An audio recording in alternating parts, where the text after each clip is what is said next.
नमस्कार। India debate में आप सबका स्वागत है। मैं हूं आशुतोष पाठक। 2 दिन से मित्रों में लगातार आपको पटना सीबीआई कोर्ट में जो सीबीआई ने रिपोर्ट सबमिट की है उसका पोस्टमार्टम आपको दिखा रहे हैं। आज हमारे साथ नीलेश ओझा जी नहीं है, लेकिन एक बहुत जबरदस्त इंफॉर्मेशन मैं आपके साथ शेयर कर रहा हूं। आमिर खान के भाई हैं फैजल खान साहब। फैजल खान साहब ने अपने ही भाई और अपने ही परिवार के खिलाफ मुकदमा दर्ज किया और अब तो उन्होंने प्रेस कॉन्फ्रेंस करके कह दिया कि हमें अब कोई रिश्ता हमारा नहीं है आमिर खान साहब से, हमारे पूरे परिवार से। उन्होंने अपनी मां तक से रिश्ता तोड़ लिया, अपनी बहनों से रिश्ता तोड़ लिया और खास तौर से आमिर खान से उन्होंने रिश्ता तोड़ लिया। इसका बजाबता इसको कहते हैं फैमिली डिवोर्स।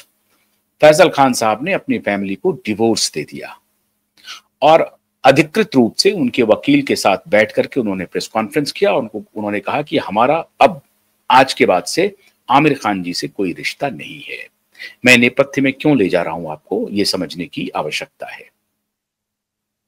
असल में 2000 के बाद जब फैजल खान की एक मूवी आई, बताने की जरूरत नहीं, आप सबको मालूम है, आमिर खान भी उसमें थे और फैजल खान की मूवी में ऐसा लगा कि फैजल का एक्टिंग बहुत ही अच्छा था और उससे फैजल को लगने लगा कि शायद लोग मुझे चाहने लगे हैं।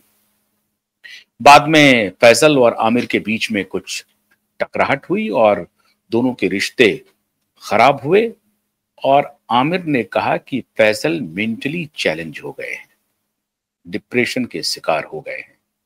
डॉक्टर से उनका अपॉइंटमेंट लिया गया, डॉक्टर ने मेडिसिन प्रिस्क्राइब किया और फैजल को जबरदस्ती 1 साल तक अपने घर में कैद रखा आमिर खान साहब ने।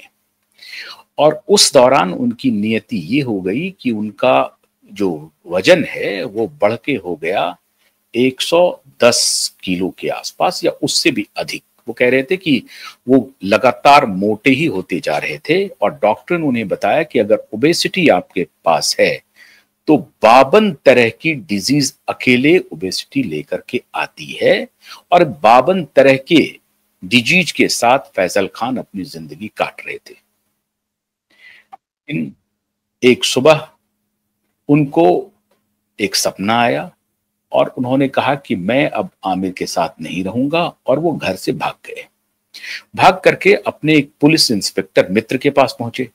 पुलिस इंस्पेक्टर मित्र को कहा कि साहब, हमें इतने दिनों से लगातार डिप्रेशन की दवाई दी जा रही है, मैं क्या करूं? मैं पागल नहीं हूं, मैं डिप्रेशन नहीं हूं, लेकिन मेरे परिवार वाले कहते हैं कि मैं डिप्रेशन का शिकार हूं। पुलिस इंस्पेक्टर ने कहा कि देखो भाई, इसमें एक ही तरीका हो सकता है कि तुम सरकारी अस्पताल जाओ, किसी गवर्नमेंट हॉस्पिटल में जाओ और वहां तुम अपने आप का ट्रीटमेंट कराओ और वहां डॉक्टर अगर तुम्हें सर्टिफिकेट दे दे कि तुम मेंटली चैलेंज नहीं हो, तुम डिप्रेशन के शिकार नहीं हो, तुम पागल नहीं हो, तुम बिल्कुल ठीक हो, तो तुम उस सर्टिफिकेट को अदालत में पेश कर सकते हो और मुकदमा दायर कर सकते हो। फैजल खान ने वही किया। फैजल खान जेजे हॉस्पिटल पहुंच गए। जेजे हॉस्पिटल में फैजल खान ने डॉक्टरों से संपर्क किया। डॉक्टरों ने उनका टेस्ट लिया। टेस्ट लेने के बाद रिपोर्ट आई। रिपोर्ट आने के बाद फैजल खान खुशियों से झूम उठा और फैजल खान ने उस रिपोर्ट को लेकर के अदालत में केस दायर कर दिया। अब जब केस दायर हुआ तो अदालत में इन्हें सपोर्ट करने के लिए कोई नहीं था। इनके पिताजी को एहसास हुआ कि नहीं, मुझे अपने बेटे के साथ खड़ा होना चाहिए। इनके पिताजी ने एक वकील मुहैया कराई और फिर इनके साथ ये मुकदमा चला और फैजल खान वो मुकदमा जीत गया। अदालत ने कहा कि फैजल खान डिप्रेशन का शिकार नहीं है, फैजल खान को कोई मेंटल इशू नहीं है, फैजल खान को गलत दवाइयां दी गई जिससे फैजल खान की ये हालत हुई। अब मैंने ये चर्चा क्यों की? मैंने ये चर्चा इसलिए की क्योंकि अगर हम सीबीआई की इसी रिपोर्ट पर भरोसा करें, सीबीआई की इसी रिपोर्ट को मान लें कि सुशांत सिंह ने सुसाइड ही किया था और रिया चक्रवर्ती की इसमें कोई भूमिका नहीं है, इसी रिपोर्ट को मान लेते हैं।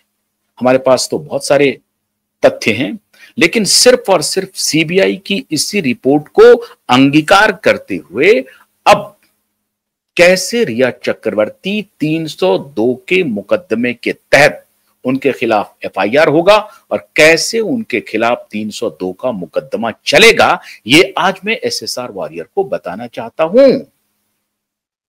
रिया चक्रवर्ती ने एक कंप्लेन किया था, इसके बारे में हम आपको बता चुके हैं। बांद्रा कोर्ट में, बांद्रा पुलिस स्टेशन में, जो बांद्रा कोर्ट में इसकी पूरी सुनवाई हुई और फिर वो मुकदमा ट्रांसफर हुआ सीबीआई को।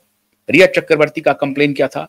रिया चक्रवर्ती ने कंप्लेन किया था कि सुशांत की दोनों बहन प्रियंका सिंह और मीतू सिंह ने दिल्ली के एक डॉक्टर तरुण कुमार के साथ मिलकर के सुशांत के मेडिकेशन का इंतजाम किया और डॉक्टर तरुण कुमार ने जो मेडिकेशन दिया, जो एडवाइस दिया, उन्हीं दवाइयों को सुशांत खा रहा था और उन्हीं दवाइयों की लेने की वजह से सुशांत में सुसाइडल टेंडेंसी डेवलप किया और सुशांत ने अंततः आत्महत्या कर ली। कंप्लेन था रिया चक्रवर्ती का बांद्रा पुलिस स्टेशन में। इस बारे में भी मैं आपको बता चुका हूं। आप सबको मालूम है कि पहले रिया चक्रवर्ती ने यह कंप्लेन किया और जब कुछ दिन के बाद नारकोटिक्स डिपार्टमेंट ने रिया चक्रवर्ती को गिरफ्तार किया तो नारकोटिक्स डिपार्टमेंट के कस्टडी में रहते हुए उन्होंने सीबीआई को एक अर्जी लगाई और कहा कि हमने जो ये कंप्लेन फाइल किया है उसमें जिन जिन धाराओं के तहत सुशांत की बहनों और डॉक्टर के खिलाफ, डॉक्टर तरुण कुमार के खिलाफ जो धारा लगाई गई है, कृपा करके उस धारा को